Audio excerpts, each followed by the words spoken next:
Hi everyone. Today I am going to be deriving an expression for A and for B from Van der Waals equation of state. And from there I will be using that to calculate the compressibility at our critical temperature.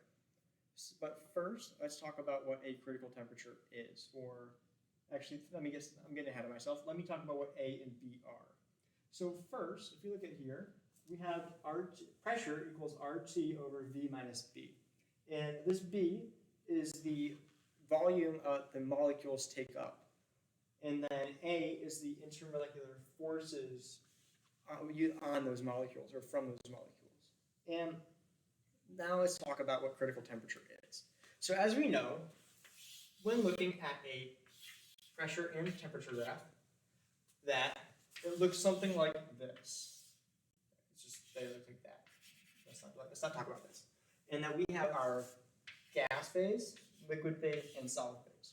But if you ever notice that when you're looking at it, this right here keeps going on, however right here it seems to stop, which is very interesting as why would our curve just stop at a single point? However, that single point is called our critical point, which is, along with A and B, are unique to every molecule. And what we are looking to do is, at this critical point, find out A and B. And the only reason we're able to do this is from our other graph over here. So our graph, sorry, I'm trying to get into frame real quick. Yeah, let's go from over here. So our graph right here has three distinct curves.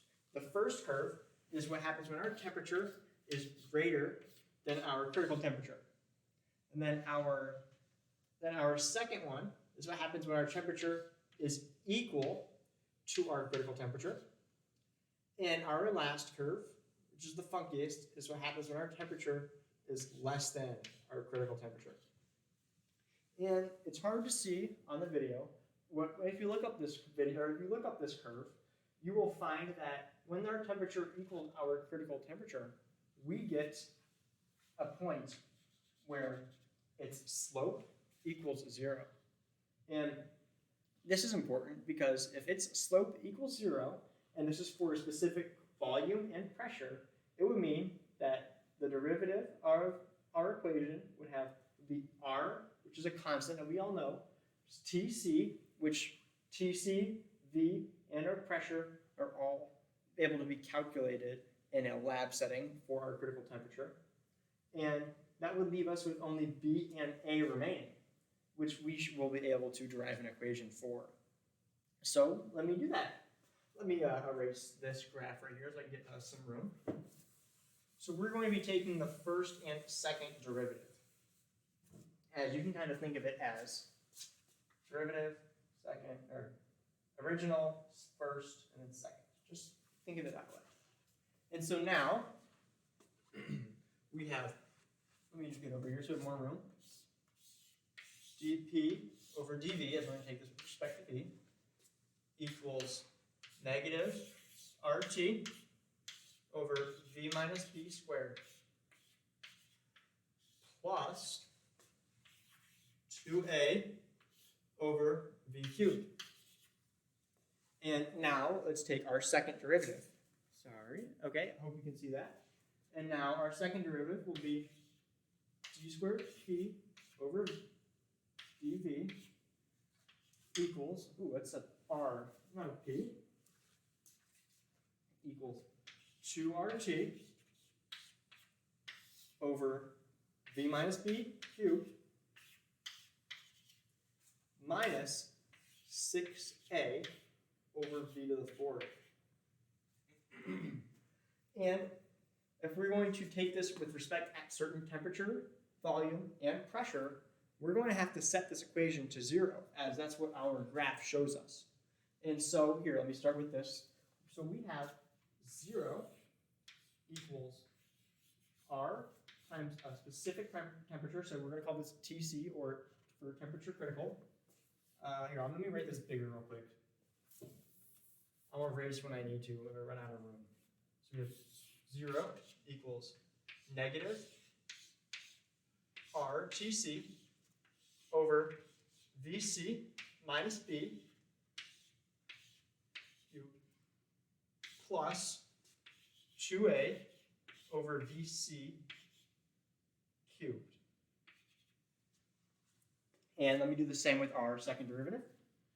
So we have 0 equals 2 RTC over VC minus B cubed minus 6a over VC to the fourth. And now let's rewrite this. Let's make this look prettier. So over here, we'll take RT over VC minus B to the side. This is a negative. So we have RTC over VC minus B squared equals 2a over VC to the third. And over here, we have, as this is a negative, we're going to take this to the other side. So we're just going to have 6a over VC to the fourth equals 2RT over VC minus B to the third. And if you're looking at this, you realize if we want to combine our equations, there's a lot of powers. And so something we can do to make it a lot easier for us is we're going to flip this equation, or our second derivative. So let me just draw a line over here so we don't touch things we don't want to. So we have VC to the fourth over 6a equals VC minus B to the third over 2RT.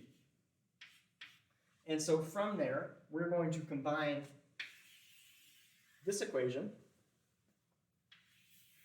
with this equation. So let's start with our A side. So we have VC to the fourth over VC to the third. So that means we're going to leave us with a VC on top. And now we have 2a on the top and 6a on the bottom, which will leave us with canceling out our a's and having a 3 on the bottom. And now let's see what this equals on the other side. So we have 2RT on the bottom on our second derivative and RTC on the top. Ooh, let me make sure this is a C, so make sure it's critical. So that leaves us with a 2. No, sorry, that's going to be on the bottom. This leaves us with a VC minus B over 2.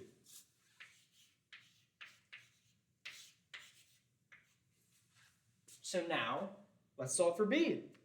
So we're going to take this over, so we get 2/3 VC equals VC minus B.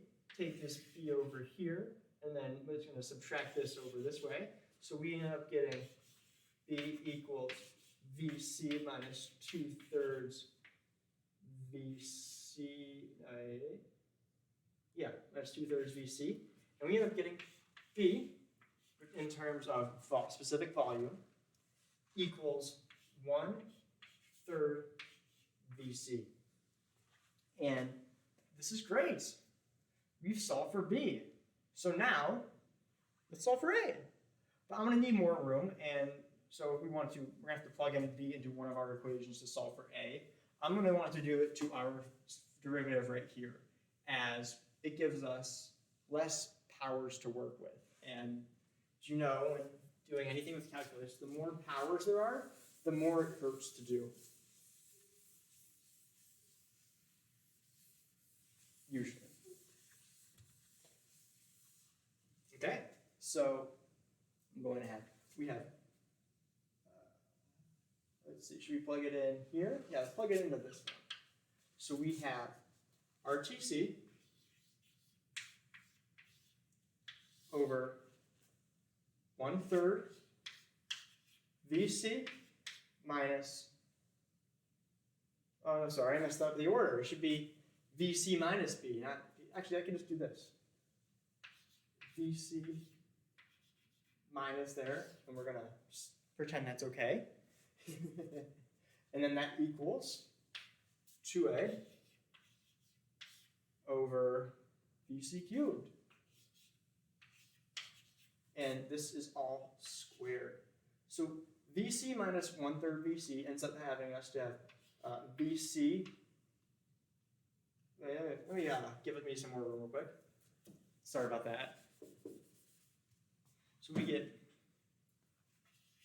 RTC over, so this ends up being basically 1 minus 1/3, which is the variable attached. So we get 2/3 squared and VC squared. So we get 2/3 squared and then VC squared.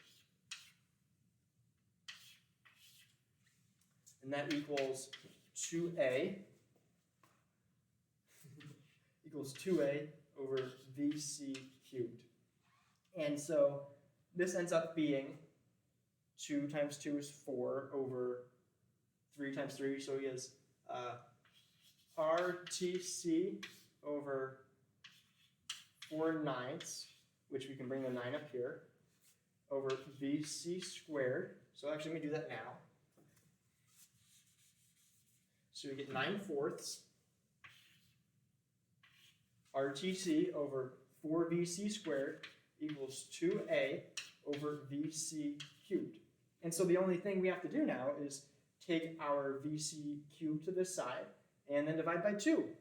And if you were to do that, first let's take the VC. So that would mean we have 9 RTC over 4.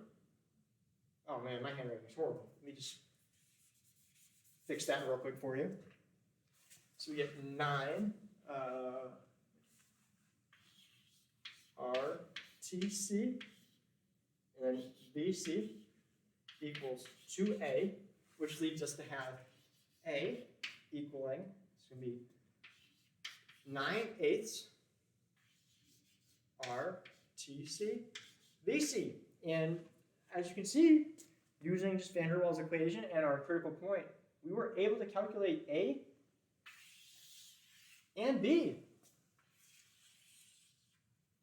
So let me erase over here so then I can start talking about compressibility factors.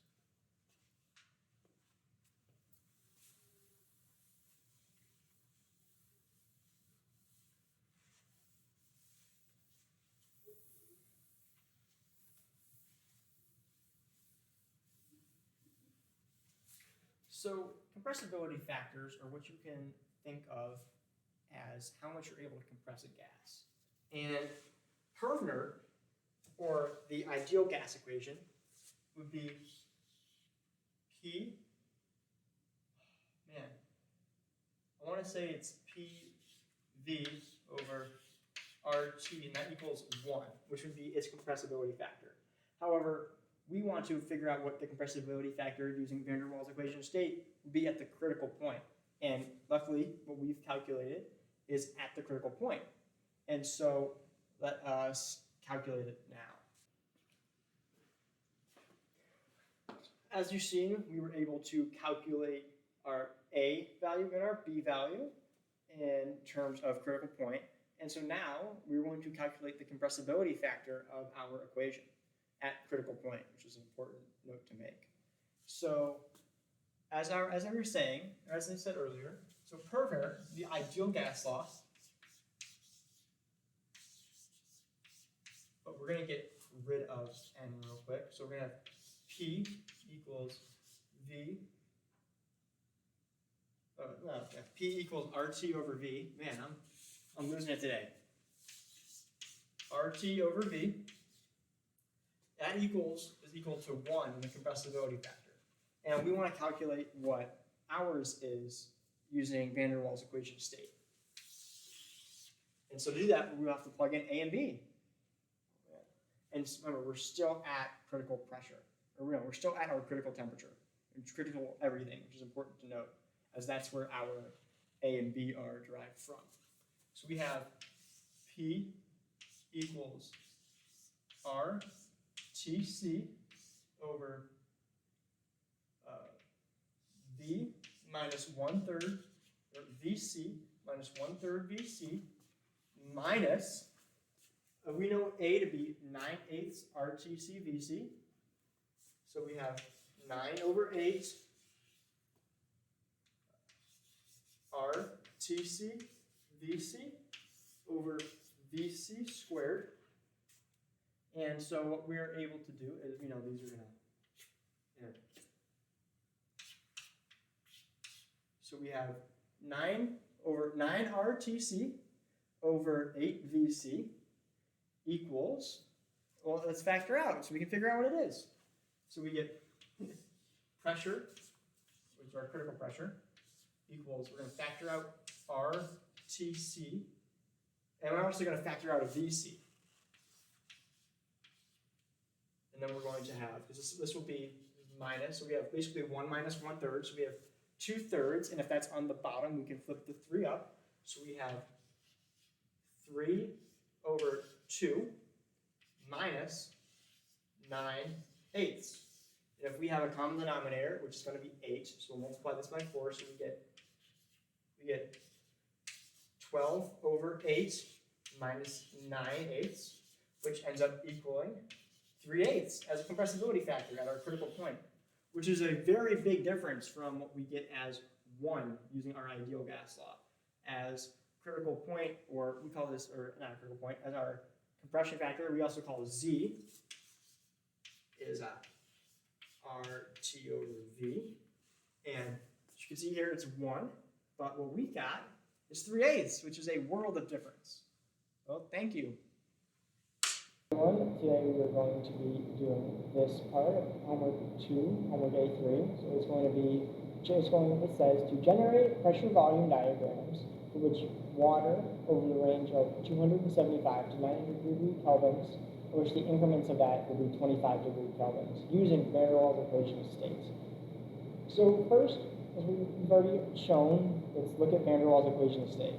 So Van der Waals equation of state equals, for pressure, is pressure equals nRT over V minus NV divided by AN squared over V squared. So whenever we can, we're going to do something which makes our life easier. And that something is picking N to be 1. So we're going to be using the amount of moles, which would be 1. And this is really important as it's considered of this N, and this N. So you end up having RT divided by V minus B minus A over V squared. And we derived earlier what A and B mean, but I'll go over it again just really briefly. A and B are specific constants per the specific molecule that we're working with, and they don't change throughout the temperature. So we're able to calculate that with a critical temperature and pressure. And so now let's start getting our variables so we can create our graph. So we're going to need R, T, and PC, or the critical values. So R, I believe, equals 8.314. Let's see. And then we have our critical values. So it's going to be, let me see. Where did I write those down? Oh yeah, here they are. Critical values, the temperature will be 647.096. 607? 647. So TC equals 647.096, and this is in Kelvin. Everything today will be in Kelvin. And then our pressure, our critical pressure is, I believe it said, 2.064 megapascals, which is to the 6th. So it will be 22.064 e to the 6th, and then this is in pascals. And so the only other, actually, let's get going and write our equation, or yeah, our function. So we're going to define VDWP, and this we're going to have volume and temperature. And in the equation, let's look, we would have the things that would be changing would be volume and temperature. But we want to return those. So we would have A and B, kind of the variables that we're trying to get now. And so A, or the equation of A, I actually wrote down on my sticky note real quick, is psi times A to the function of TR/W times R squared times TC squared divided by the critical pressure. So we're going to have A, which equals 27 divided by 64 times, I believe it was R squared. It's not. That multiplied by TC squared, I believe. Let me look real quick. Multiplied by TC squared, yep. And then we would divide by PC. And now let's calculate B. So B is, the function is omega times R times TC divided by PC. And so omega is actually, for van der Waals, just 1/8. And if you'll notice here, we have, it's just 1 divided by 8 times R times TC, all divided by PC.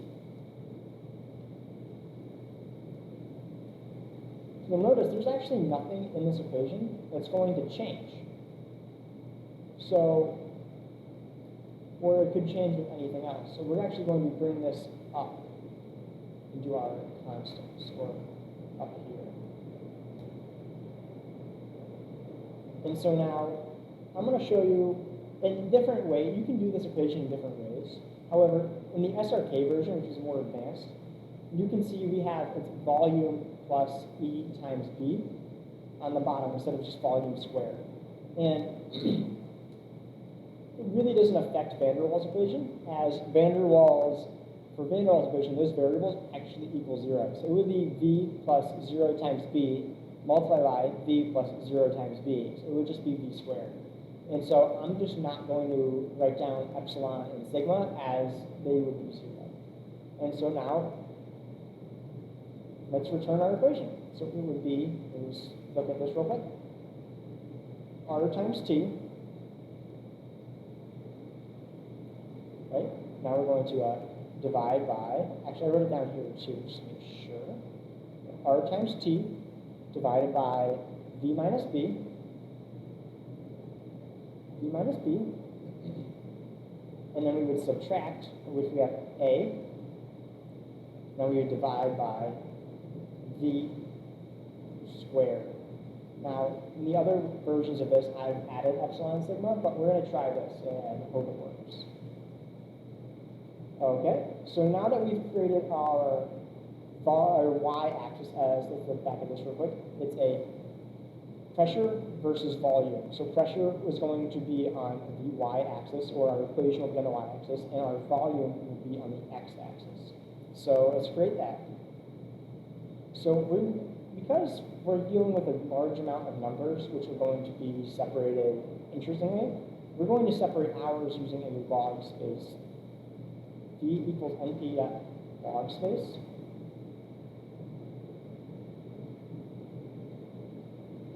There we go. And notice it says start, stop, and how many we want.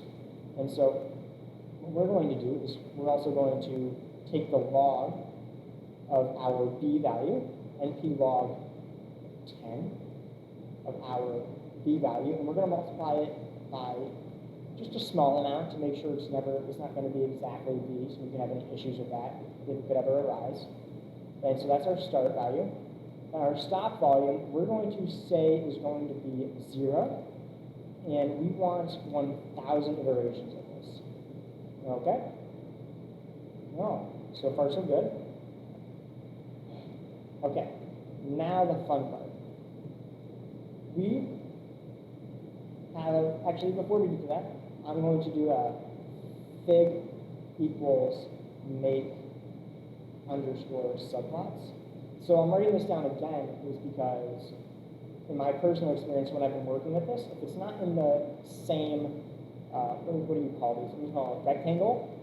The numbers that you have, or the different temperatures that for our lines are going to represent, seems to compound. And so this way it actually resets the graph at every iteration. So now we're going to write a for loop to get all of our different temperatures. So we're going to have for T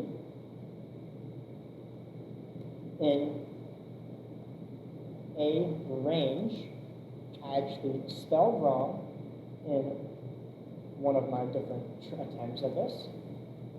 Let's see. There we go.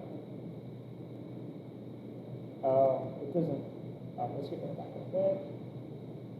And our stop is going to be, our start is going to be 275, right? Check again. 275. Our stop is going to be 900, and our iterations in between is going to be 25. And now we can make our function. So we're going to do, I want to say it's fig dot add underscore scatter. Yep. Now our, as we said earlier, our x-axis is going to be our volume. So that's the easy bit. Our y-axis is going to be, let's see, where is that? V is going to be this. And we have to make sure we include V and T.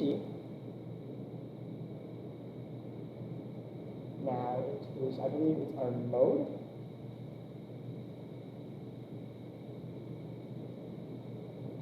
Let's see. Mode equals lines. Okay, it seems to have worked.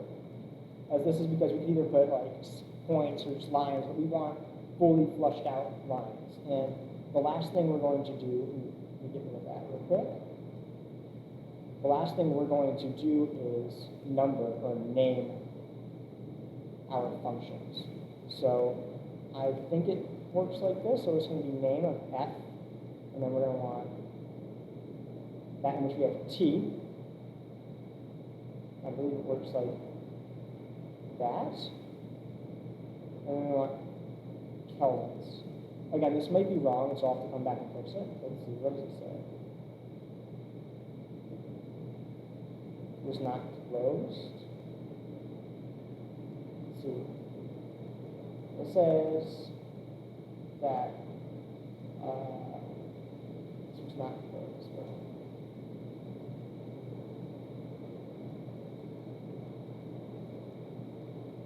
There we go. Yeah, if this is wrong, I'll go back and fix it. So this should give us our graph, but we're going to do a fig underscore update, I believe. Or is it fig dot update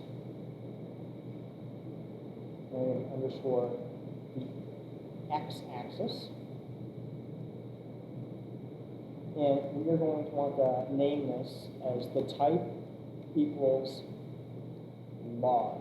That way our x-axis is going to be on a log scale, as we had it already appear in a log scale, but that's just the points. You want to represent the graph to represent that as well.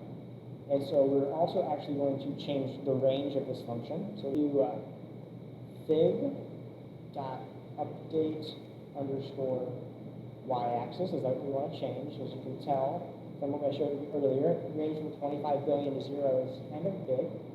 And now we're going to have range, in which we equals. I think maybe this might help. Okay, so we don't want to do range inside of range. So we do 1 negative e to the 7, and then 1 e to the 8. This is a big range, so hopefully this helps us. And there we go. We have all of our numbers on the side. And even though it's not in dark mode, I hope Professor Poe will forgive me, because this looks good.